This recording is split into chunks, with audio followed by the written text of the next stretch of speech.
adalah kita lanjutkan materi berikutnya mengenai inferensi kemiringan B dari suatu garis. Inferensi atau kemiringan ini menyatakan hubungan antara variabel X dengan variabel Y. Ya, apakah X mempunyai hubungan dengan Y atau X tidak mempengaruhi sama sekali terhadap variabel Y itu sendiri. Nah, di sini ya bisa kita lihat, kita asumsikan kemungkinan atau probabilitasnya Y dengan nilai X tertentu. Kita tunjukkan bahwa A dan B itu didistribusikan secara normal dalam pengambilan sampel berulang, sehingga kita harapkan nantinya varian dari B adalah E, si E sama dengan B adalah B, kirimannya dan S kuadrat B adalah C kuadrat per SSX. Karena C kuadrat tidak diketahui, maka diganti dengan varian B yaitu S kuadrat. Nah, rumusnya menjadi SB kuadrat sama dengan S kuadrat per SSX. Dan SB sama dengan S bagi dengan akar SSX.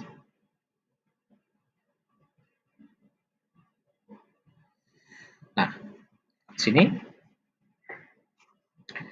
untuk pengujian hipotesisnya bisa terjadi dua, apakah H0 B sama dengan 0 ya, H0 atau hipotesis 0, B-nya sama dengan 0, atau alternatif yang ditentukan oleh peneliti. Ini tergantung dari nilai B yang diinginkan untuk dideteksi seksi.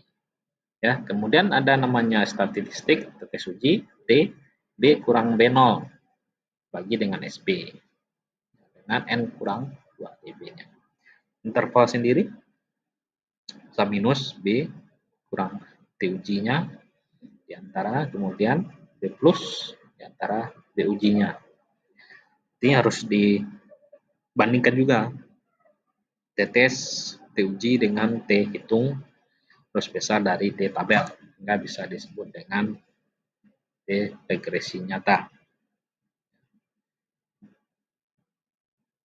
Nah, contoh dengan menggunakan tabel 21 kita buat uji hipotesis menunjukkan B tidak sama dengan 0 dengan alfa yang diberikan adalah 0,005.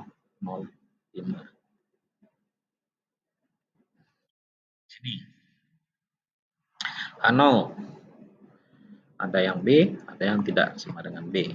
Di tabel yang kita dapatkan dengan alfa 0,005 tersebut adalah 2,306 dengan N-nya 10.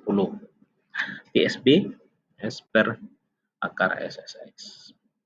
Kita dapatkan hasilnya adalah 10,265. T tes sama dengan B kurang B bagi dengan SB sama dengan B kurang 0.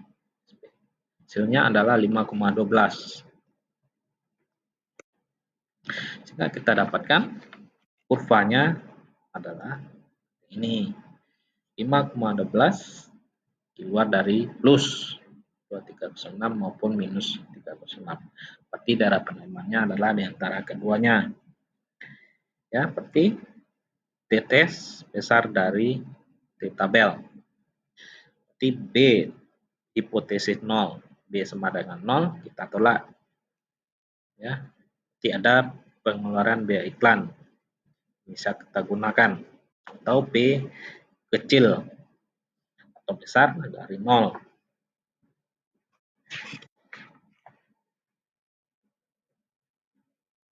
Nah, berikutnya adalah korelasi dan koefisien korelasi. Nah, koefisien korelasi ini adalah suatu angka yang menunjukkan tinggi rendahnya derajat hubungan antara dua variabel atau lebih. Sehingga nantinya bisa bernilai di antara plus 1 dan minus 1 itu sendiri. Yang perlu dicatat R, ya. Cek. R, nilai R rumus koefisien korelasi disimbolkan dengan R, SXY dibagi dengan SSX kali SSY, diangkarkan. Perlu dicatat, R kecil dari 0, berarti koefisien korelasinya bernilai negatif. Di antara dua variabel menunjukkan hal yang berlawanan.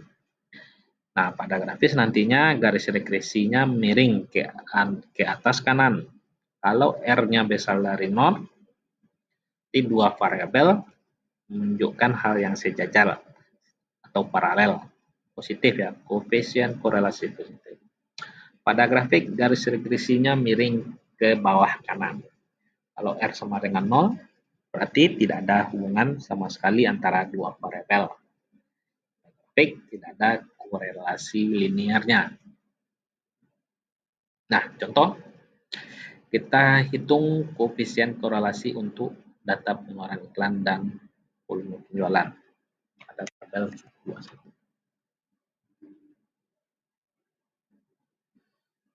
Nah, kita ketahui sudah kita gali sebelumnya, SSY 23,34, SXX 0,644 dan SSY 1600, R-nya adalah 0,88.